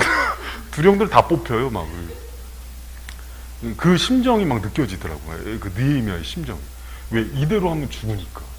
너희들 지금 포로로 다 끌려간다. 다시 영적인 포로는 더 무섭다 그러면서 하는 거거든요. 그래서 여러분, 우리가 이런 부분에서 하나님, 여러분, 정말 저는 이거 6장 이 부분 읽으면서요, 너무 통쾌했어요. 하나님께서 이렇게 대적들의 것을 어떻게 이렇게 뒤집지? 그냥 우리는 그냥 편지 주고받으면서 합리적으로 그냥 다른 여왕이 이렇게 했다. 그런 정도가 아니거든요. 여러분, 하나님이 우리를 위해서 싸우시고요. 그분을 신실하게 정말 신앙의 정절을 지키며 믿는 자들을요, 여러분, 그분은 실망시키지 않는 분이에요. 너무 신실한 분이에요. 그리고 우리가 항상 이 부분, 그러니까 신앙이 하나님과의 관계가 깊어질수록 이 부분, 이 변수를 가장 크게 봐요, 우리는. 지금 뭐 정책이 이르니 아니면 또 세상이 이렇게 돌아가니 이걸 보지 않고요. 누가 일하심에 초점을 맞춰요? 그게 가장 중요해요. 여러분, 우리한테 그 영적인 시선이 열려는 은혜가 있길 축원합니다. 두려움이 없어집니다. 아무리 사방이 우겨싸움을 당해도 뭐 바울과 실라가 감옥에 있어도 코 골고 자는 거예요. 니네들이 죽이려고 해도 하나님이 안 죽이면 안 돼. 이렇게 되는 거예요. 여러분, 그 믿음이 있길 축원합니다. 끌어내지를 못해요. 끌어내지. 그러니까 성전도요, 딱 하나님의 뜻이잖아요. 제10주년. 그러니까 그냥 진행이 되는 거예요. 하나님이 고레스뿐만 아니라 다리오의 마음까지도 지방 총독에 다 바뀌는 거예요. 지방 총독들도 들고 즉시 그 실행을 합니다. 그런 장면이 나오는 거예요.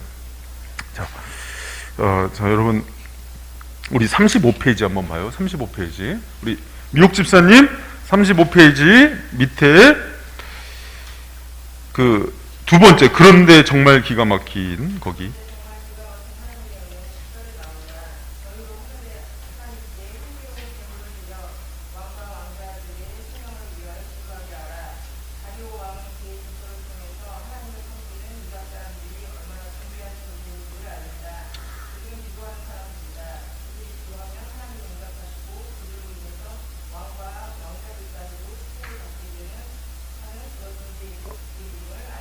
정금자매, 그러니까 끝나고 10절에 보면 그런 얘기도 해요.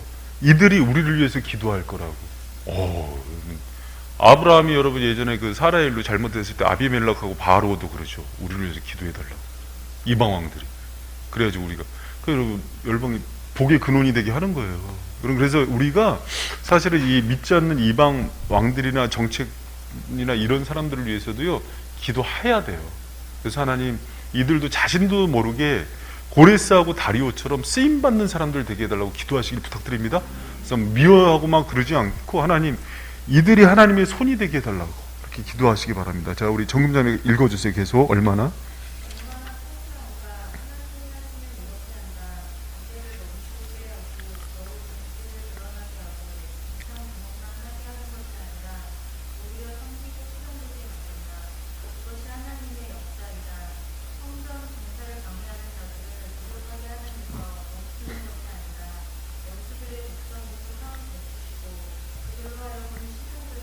여러분 보세요. 그 기억나세요?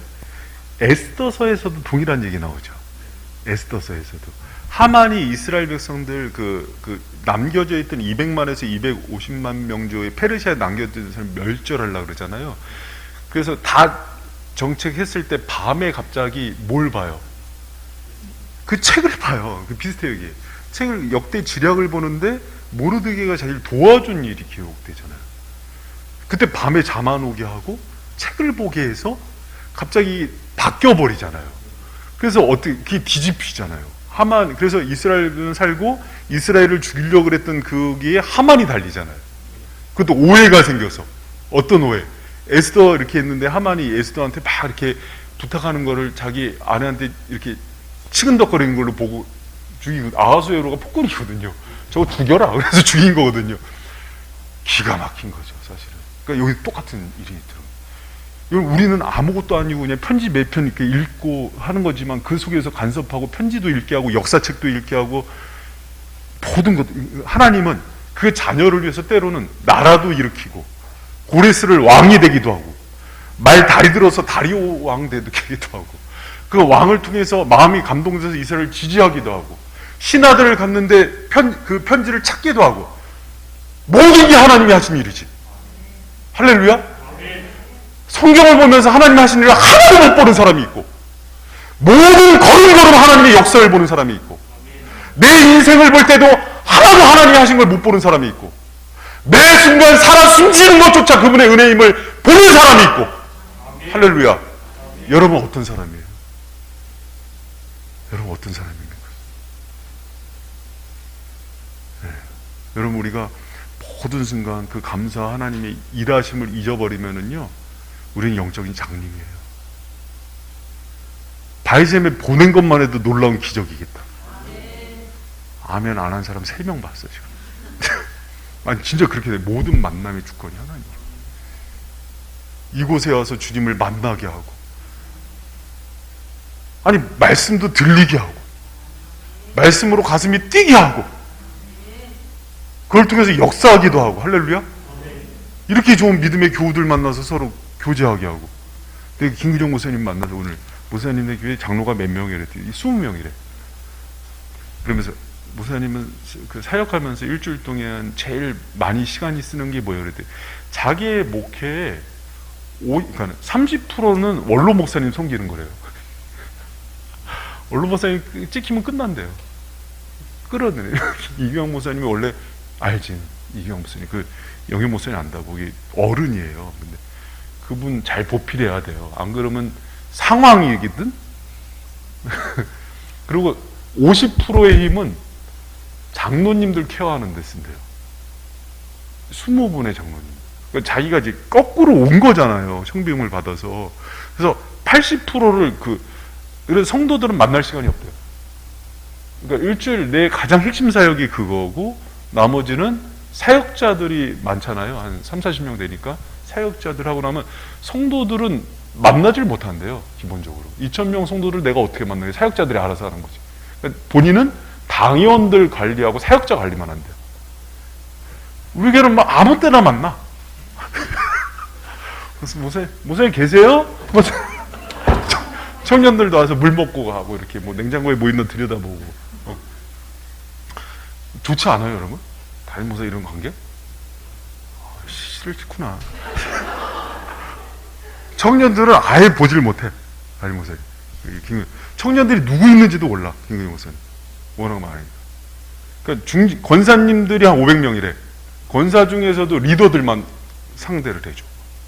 한 50명. 그러니까 장로 20명, 권사 50명이 최대치야. 관리해 주는데.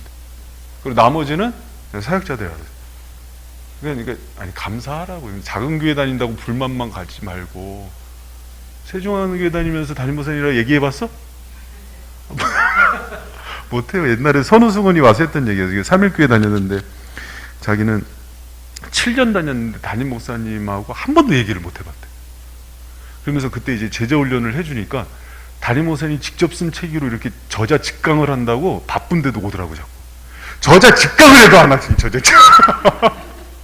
괜히 그러는 거예요. 그러니까 이제 모든 우리가 사실은 하나님께서 하신 역사들을 생각하면서 감사할 걸 찾으면은요 수도 없어요. 이분이 하시는 걸음걸음 섭리섭리마다의 여러분 하나님이 하신 일들을 내 삶 속에서 인정하고 고백하는 것들을 하나님께서 기뻐하실까 안 할까요? 기뻐하십니다. 여러분 그렇게 하나님께 영광 돌리며 살아가는 인생들 되시기를 축원합니다. 얼마나 감사해요, 여러분. 근데 이거 나중에 이제 이스라엘 백성들 중에서도 그냥 당연히 정부에서 그렇게 해줬나 보다 하고 생각한 사람들도 있고, 기도해서 씨름한 사람들만 알아요. 예수님께서 가나 포도잔치에서 물이 포도주로 바뀐 건 누구만 알았게요? 하인들만. 그 동에 물을 분 하인들만 알았더라. 하나님의 역사하심은 영적인 싸움을 한 사람들만 알아요. 여러분이 그 일선에서 하나님의 역사의 주인공들이 되시길 축원합니다. 할렐루야.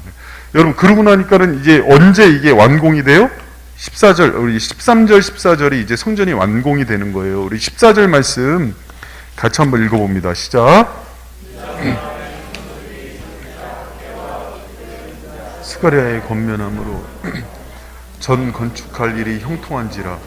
이스라엘 하나님의 명령과 바사왕 고레스와 다리오와 아닥사스의 주소를 쫓아 전을 건축하며 피력하되 다리오 왕 6년 아달월 3일에 전을 피력하니. 다리오 왕 6년 아달월 3일이요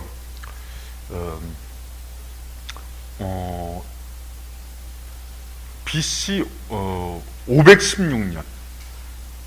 그러니까 정확하게 이때가 포로 기한 포로로 끌려간 지 70년. 그래서 사실 이제 온 게 아니라 성전을 건축한 게 포로, 그러니까 예레미야의 예언에 완성된 걸로 봐요. 그러니까 포로 귀환이 들어온 거는 벌써 이제 18년 됐잖아요. 그게 아니라 성전이 건축되고 회복한 것까지를 귀환으로 봐요. 재밌죠? 왜 그럴까요? 이들이 영적으로 포로로 끌려갔다가 귀환을 해갖고 하나님의 성전을 건축했다는 것은 누가 같이 하는 거예요, 이제? 하나님이 함께 하시는 거예요. 이스라엘 백성들이 하나님의 말씀에 불순종함으로 또 안식일을 범하고 하나님께 예배를 범함으로 포로로 끌려간단 말이죠. 근데 끌려갔다가 다시 돌아와서 포로로 회복된 거를 18년 전에 다시 돌아온 고레스 청년으로 해서 돌아온 그때가 아니라 성전을 건축하고 회복된 것까지가 포로 귀환으로 봐요. 왜? 여기서부터 하나님께서 이곳에 임재하시고 이스라엘의 하나님이 되시는 거예요. 그래서 여기 보면은요, 여러분, 그래서 성경이 참 이렇게 관찰하다 보면 너무 재밌는 게 많아요. 처음으로 이스라엘의 하나님이란 표현이 들어가요. 여기 한번 읽어보세요. 그 14절에 전 건축한 일이 형통한지라 이스라엘 하나님의 명령과, 이렇게 처음으로 의도적으로 그 하나님은 누구의 하나님이에요? 이스라엘의 하나님. 이 성전이 건축함으로 하나님은 이스라엘의 하나님이 되는 거예요. 여러분, 우리가 하나님의 백성이 되는 거는요, 뭐가 가장 확증적인 증거냐면 우리가 그분의 예배자가 되는 거예요. 우리가 그분의 예배자가 되고 하나님이 우리의 예배 가운데 임재해 주시는 거예요.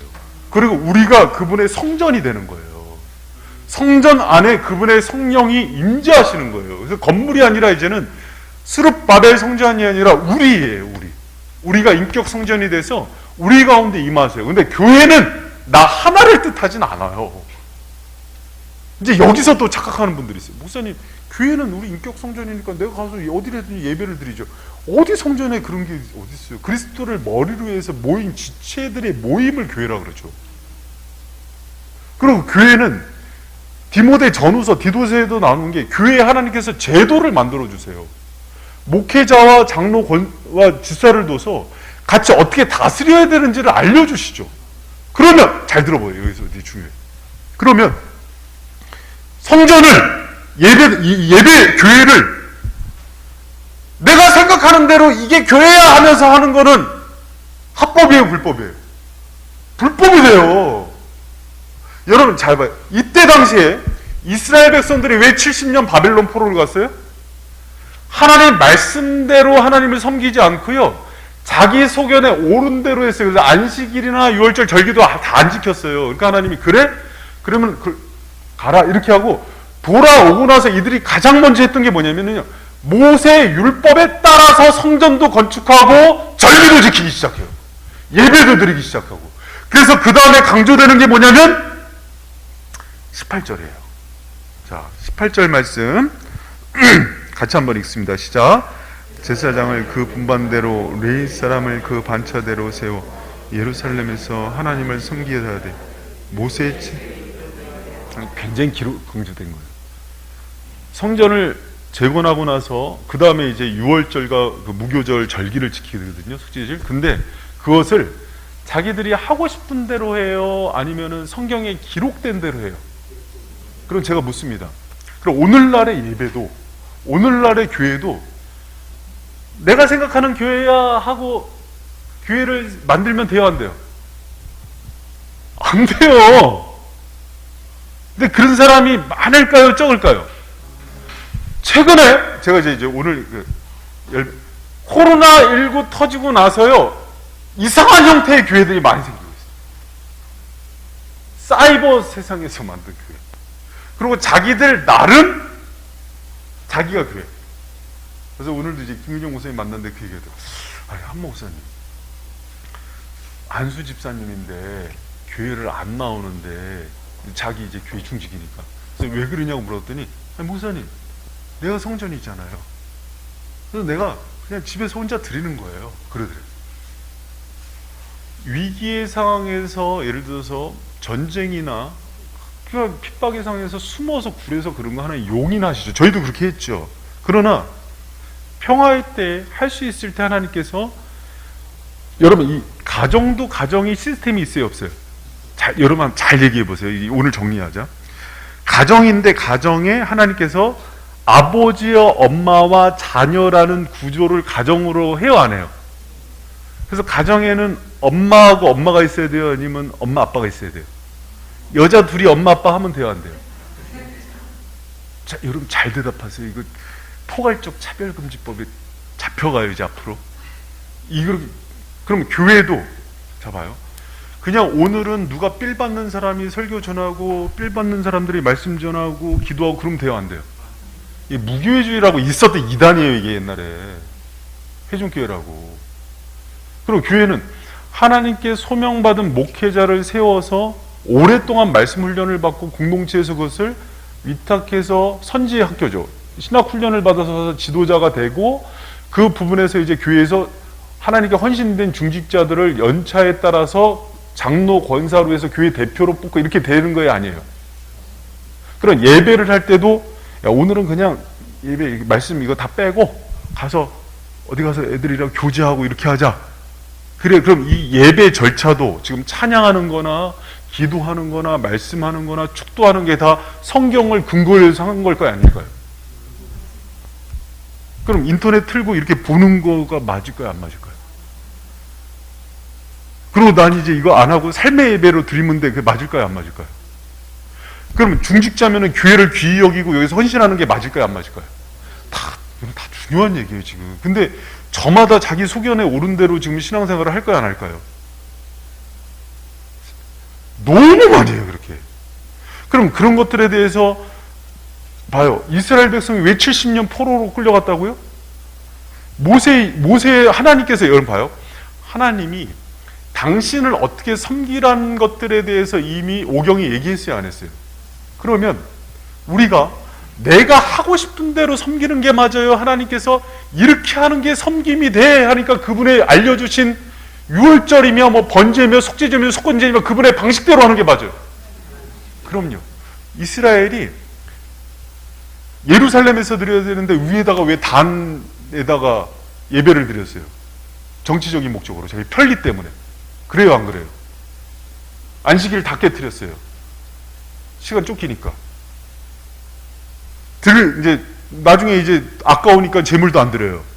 그러니까 이런 문제 때문에 하나님께서 그래? 땅도 안식년 희년제도 다 깨트려요. 그러니까 하나님이 그래? 그러면 왜 70년인지 알아요? 7은 여러분 안식의 숫자예요. 곱하기 10 완전 숫자예요.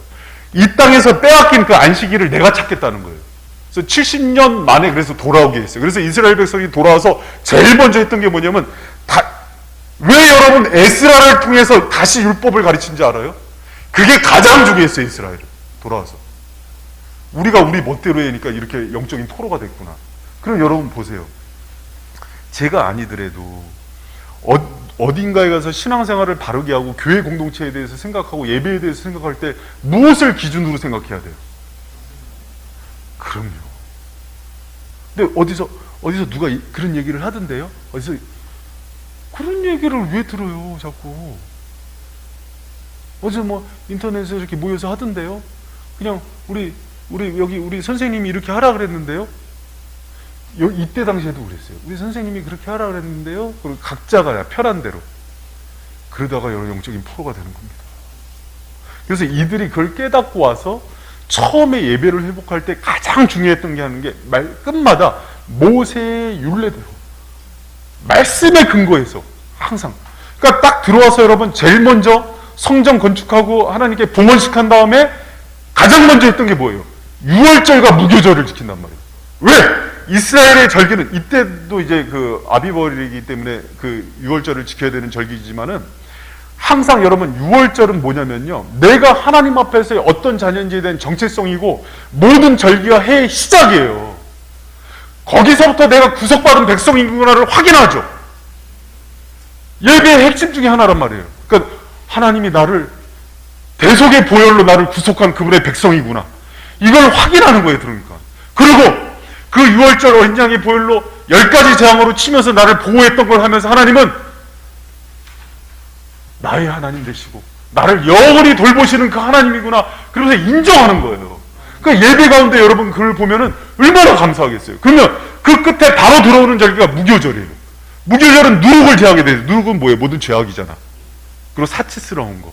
그래서 내 삶 가운데 하나님께 예배하러 나갈 때 모든 죄악과 헛된 것들, 또 내 높아진 마음들 다 내리고 하나님께 나갈 때 하나님이 그 백성들을 위해서 일하심을 약속했기 때문에 그 절기를 지키면서 예배의 정신을 회복했던 거예요.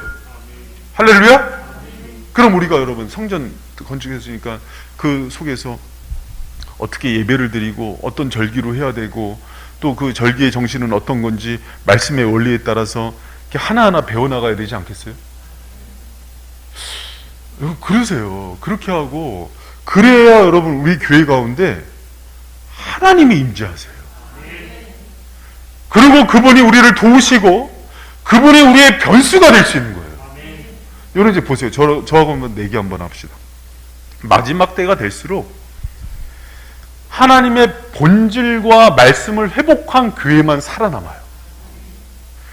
여러 가지 시류에 타협하면서 그냥 자기 나름대로 신앙생활하는 것은 후 불면 다 날아갑니다. 여러분 제가 이 교회 개척하면서 그랬죠. 앞으로 시대는 견고한 신앙이 아니면 버틸 수 없는 시대가 되기 때문에 반석과 같은 믿음으로 우리가 다 세워야 된다, 성도들을.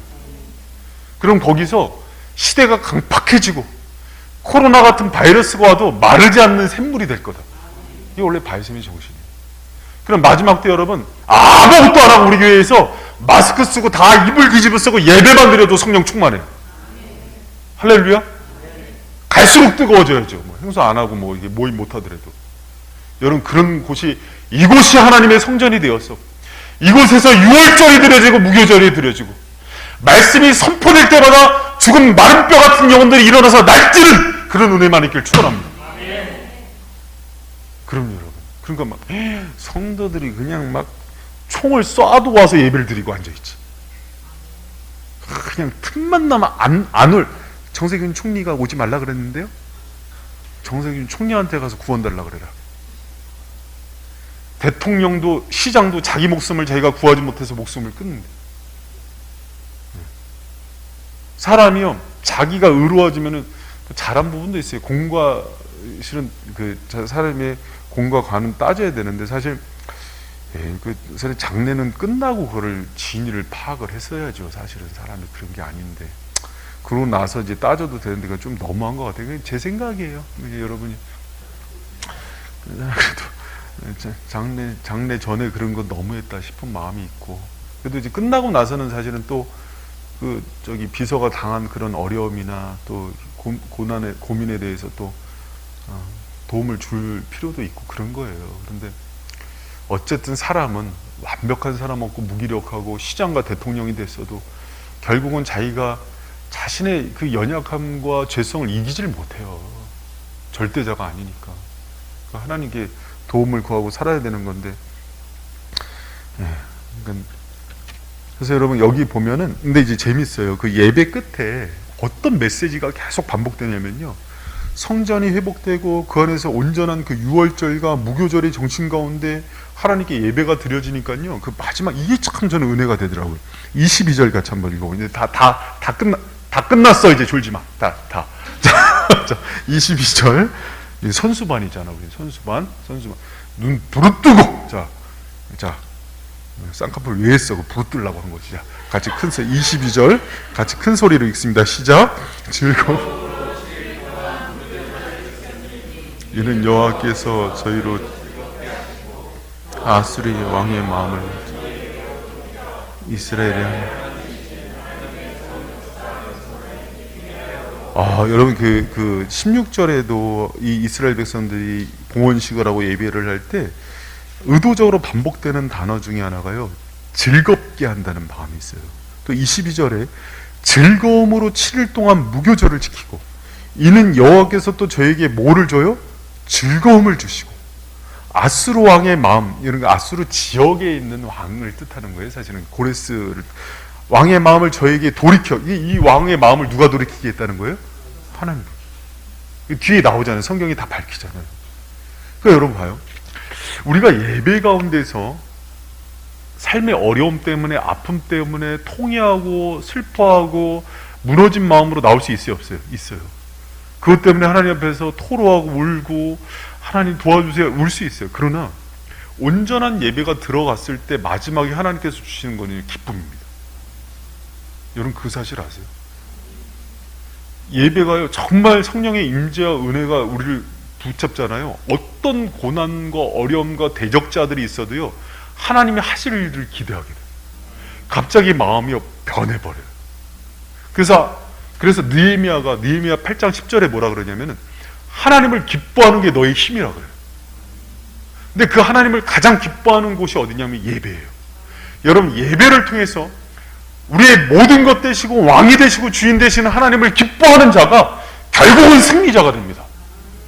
여러분, 하나님을요 온전히 기뻐하세요. 그러면은 그 하나님을 즐거워하는 것 가운데서 하나님이 우리에게 또 더 큰 즐거움을 허락하시는 거예요. 그래서 예배 가운데 온 사람들이요, 막 정말 힘들고 어렵고 여러 가지 절망 가운데 있는데도요, 감옥 안에서 찬양했던 바울과 실라의 찬양이 나오는 거예요. 여러분, 그 은혜가 있기를 축원합니다. 아무리 제가요 이제 가끔 이제 이렇게 여기 있다 보면은 새벽에 기도하시고 하시는 이 권사님들 계세요. 그 권사님들이 이렇게 기도하시고 이제 딱 나오실 때 표정을 보면요, 개처럼 밝고 기쁨이 충만해요. 아, 저게 어디서 이렇게 나올까? 그래서 에스더가 금식하고 하나님께 그 아하스 에로왕 앞에 갔는데 이뻐 보이는 거예요. 그거는 분칠해서 나오는 얼굴이 아니에요. 성형외과 의사도 못 만들어줘요. 하나님이 성령으로 조그맣게 해서 모든 근심 걱정이 탁 털어지는 거예요. 그래서 여러분, 예배자도요, 그 예배의 깊이가 냇가에서 발목 당기는 정도가 있고요, 정말 깊은 하나님의 은혜 가운데서 그분이 회복하는 그 기쁨과 충만한 가운데 나오는 사람이 있어요. 그래서 예배자가요, 여러분, 그래서 예배자가 인생의 성공자라는 얘기가 그 지성소의 깊이를 경험하는 거예요. 여러분, 우리 교회 가운데 모든 성도들 가운데 그 예배의 은혜의 깊이를 경험하는 은혜가 있길 축원합니다. 그래서 여러분, 우리가 하나님을 기뻐하는 사람들이 누구예요? 그 예배 가운데 하나님을 높이고 찬양하는 걸 기뻐하는 사람들이에요. 막 찬양하면 막 그 벅차오르는 감격 때문에 막 어쩔 줄을 모르고 말씀 앞에 막 화답하고 기도 가운데 같이 하나님께 올려드리고, 그런 사람들이 그 하나님께서 주시는 은혜의 빛으로 내 심령이 변화되는 거예요. 할렐루야. 여러분, 우리 봤잖아요. 하나님이 우리의 변수가 돼서 이방의 왕들 고레스며 다리오며 마음을 아닥사스까지 나오잖아요. 여기 성경에 아닥사스까지 전부 변하고 하나님 일에 동원시키기 위해서, 여러분, 우리 알잖아요. 그냥 회사에서나 또 관료적인 사람들은 일 시키면 그냥 대충 하고 오잖아요. 가서 끝까지 가서 그냥 악메다 군까지 가서 그걸 찾아오고, 예배 가운데 정말 무슨 소망이 있겠어요. 근데 그 소망 가운데 이스라엘의 마음을, 기쁨을 전부 회복시켜버리는 그런 하나님의 은혜와 그 예배의 축복이 우리 교회 가운데 넘치길 축원합니다. 그게 살아있어야 돼요, 여러분. 코로나 시대에 하나님께서 원하는 게 뭐겠어요? 하나님 예배자를 찾으십니다. 교회가 그거 빠지고 다른 거 잘해도 아무 소용없어요. 왜? 교회는 하나님을 영화롭게 하고 예배하고 만민이 기도하고 그분을 높이는 집이기 때문에. 근데 여러분, 그 부분을 기뻐하고 높이는 가운데 여러분 예배의 그 지성소를 경험하면은요, 인생이 달라져요. 근데 그 맛을 보는 게 이제 중요하거든요. 여러분, 우리가 수요일 정도 오시는 분들은 사실은 알아요. 그 맛을 알아. 말씀의 맛을 알고 기도의 깊이를 알고. 근데 내가 좀 우리 청년들한테 좀 부탁하는 건 찬양의 깊이도 좀 알아야 될 것 같아. 1, 2, 3부 중에서 3부가 제일 그 연세가 드신 분들이 찬양하는 느낌이 있어.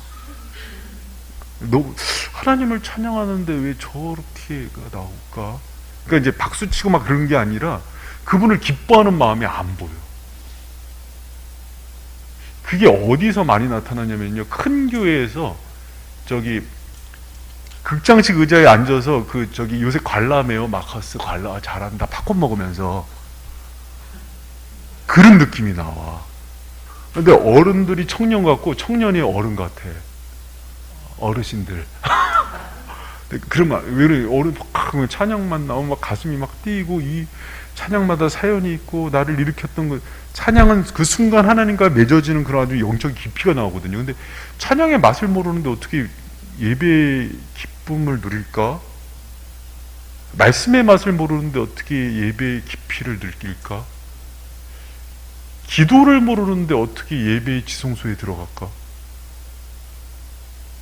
성령을 통한 성도의 교제를 모르는데 어떻게 예배의 빛을 비출까? 그러니까 예배는 그냥 왔다 가는 게 되는 거죠. 그래서 아모스서의 이사야서에 보면은 꾸짖어요. 너희들이 와서 마당만 밟고 간다고. 그 뭐하러 오냐 그래요 하나님이. 여러분 예배의 지성소를 경험하기를 축원합니다. 그게 너무 중요해요. 그래서 예배가 회복되면 다 회복된다니까요. 여러분 이스라엘 백성 그러죠. 하나님이 이스라엘의 하나님이라고 얘기하는 거는 그 성전과 성전의 예배가 회복될 때부터예요. 포로기에서부터 돌아오는 것도 바로 그 70년이 이게 회복될 때부터예요. 여러분 우리가 영적으로요 어둠에 갇혀서 하나님의 영광의 빛과 예배의 빛을 못 보는 사람들이 너무 많아요. 그리고 그냥 명목상 그리스도는 덜렁덜렁 가는 거예요. 여러분 우리 유초등부 중고등부도 이제 예배를 하잖아요. 애들도 심령이 있어서요 예배 가운데 감동해요. 얘네들이 펑펑 울어요. 우리 사역자들 기도해야 돼요. 하나님 예배 가운데 한 명을 놓고 드리더라도 이 가운데 하나님 성령이 강권해 달라고. 그 한 명이 여러분 세상을 뒤집어 버리면 하나님의 변수가 될 수가 있어요. 폭풍과 쓰는데 영국에서 한 주일학교 선생님이 고민을 해요. 내가 오늘 주일 가야 되나? 폭우가 쏟아지는데 근데 가요. 그래서 주일학교 애들 이제 4명을 데리고 시골이니까 맨날 4명이지. 그때 길러준 게 스펄전이에요. 그 시골에서 영국의 대붕을 이끌었던 황금 이빨. 여러분 우리가 지금 이 상황에서 오는 애들은요 하나님의 변수입니다. 사역자들한테 늘 하는 얘기죠. 한 명을 천하처럼 여기고 말씀도 준비하고 기도도 하고 예배도 준비하라고. 하나님이 그 안에서 역사하신다고. 하나님 숫자가 아니에요. 창조적 수수예요. 지금 거르고 있어요. 지금 코로나 상황에서 다 걸려. 그럼 마지막에 우리 교회가 보세요. 에스라 6장 딱 성전이 건축되고 이 영광의 하나님 이 수룹바벨 성전의 영광을 우리에게 주시옵소서. 여러 가지 정치적인 어려움과 힘듦이 있어도 하나님 여기에 우리 시선 뺏기. 사단은 속여요. 그 힘도 없는 놈이 자꾸 속여요. 우리 인생을. 하나님 우리가 계산할 거는 하나님 우리의 최고의 변수입니다. 그분만 능력이. 하나님의 선한 손을 우리가 믿게 하여 주시옵소서. 그래서 여러분 22절에 보면은 재밌는 게 왕의 마음을 저리게 돌이켜 이스라엘의 하나님이신 하나님의 전 역사하는 손을 힘있게 하도록 하나님이 하셨다 그러잖아요. 대적들은 우리의 힘을 약하게 했다는 표현이 많이 나와요. 에스라서에. 근데 하나님은 우리의 손을 어떻게 해요? 능하게 하십니다. 힘있게 하세요. 그분을 믿고. 직장에서 피곤하고 졸리고 그렇지만 다시 소성케 하시는. 할렐루야. 이렇게 괜히 그러는 거예요. 여러분 저는 그 하나님이 그래서 아무리 상황이 절망적이고요 뭐 회사가 무너지고 망하고 아무리 어려워도요 그게 중요한 게 아니에요. 지금 이 양반이 결제만 하면 끝납니다. 할렐루야. 여러분 그 믿음이 있어요 진짜로? 정말 나가 지금 아내가 지금 막 관계가 지금 파탄 직전이 돼도요 그분이 마음 바꾸면은요 갑자기 나 잡아먹으러 왔던 에서 형이요 끌어안고 난리가 나요. 할렐루야? 여러분 그 믿음이 있어요? 내가 갈 회사가 아무것도 없어 보여도요 하나님이 여시면은요 이재영이 와서 좀 일 좀 해달라고. 할렐루야? 왜 아멘? 이쪽 동네 아멘. 네, 진짜로 여러분 이 믿음을 잊어버렸어요. 왜? 너무 똑똑해진 거예요. 과학주의, 이성주의는요 머리로 카운트를 철저히 따지세요. 공부도 많이 하고 유학도 갔다 오고 박사학위도 봐줘요. 그러나 그거보다 하나님의 계획과 그분이 가지고 있는 전략과 변수가 최고임을 믿으세요. 그게 믿음이에요. 할렐루야. 우리 마지막 때의 바이셈이 그런 믿음이 있는 공동체가 되길 축원합니다. 기도하겠습니다.